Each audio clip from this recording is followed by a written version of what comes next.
Hello,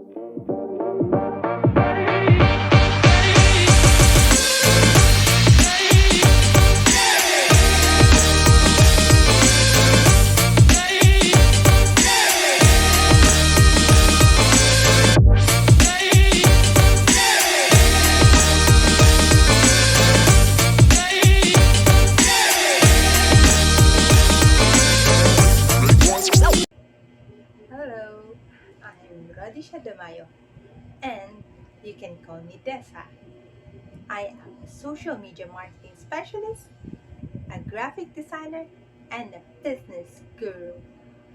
If you want to learn more about our services, kindly like and subscribe our YouTube channel.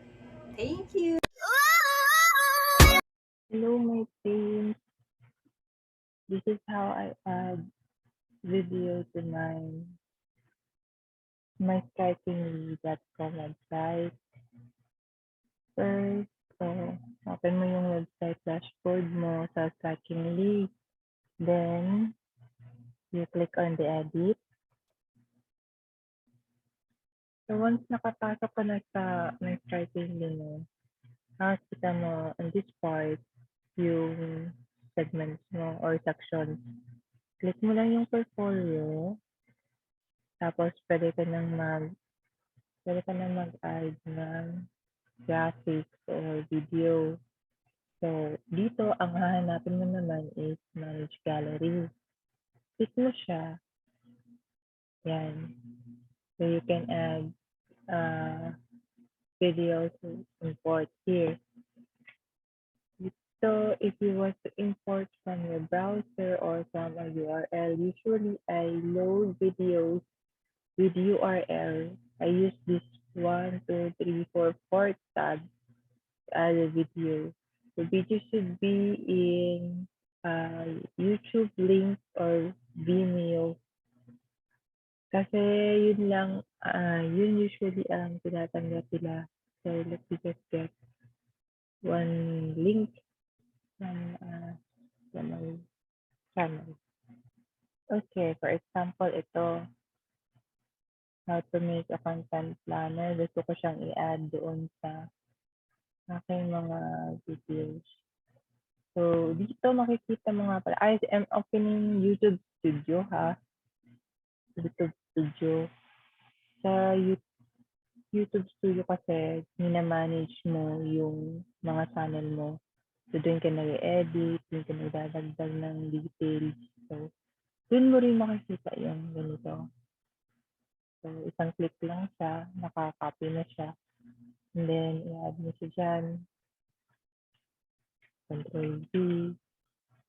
Sorry. Click, Control V. So, you can just use your mouse.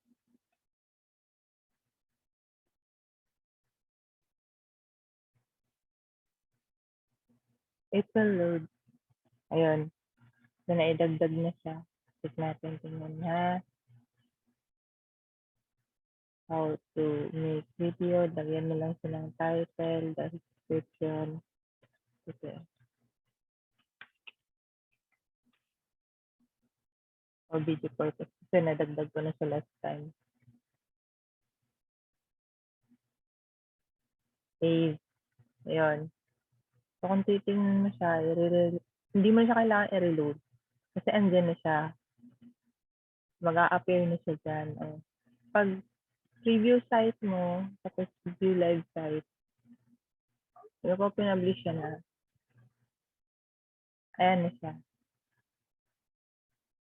So, yung mga videos, depending on how long or how short yung kanyang paglo-load. Pero makikita mo naman siya. Okay? So, you just need to publish it so that will be there permanently. Kung gusto mo namang magtanggal ng video, you just do it the same way.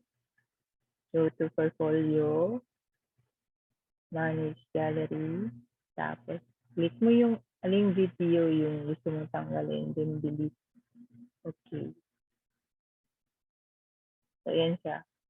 So, as soon as wala na siya dito sa yung album or portfolio, Wala na rin yan siya dito. Sa, magre-reflect agad yung changes niya. So, kung satisfied ka na sa settings mo or sa mga naidagdag mo dito sa portfolio mo, you just can publish. Kasi unlimited naman yun.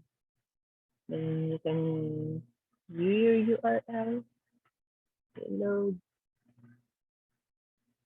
Okay, hindi na ako nag-reload. Ayun. Ayan na siya.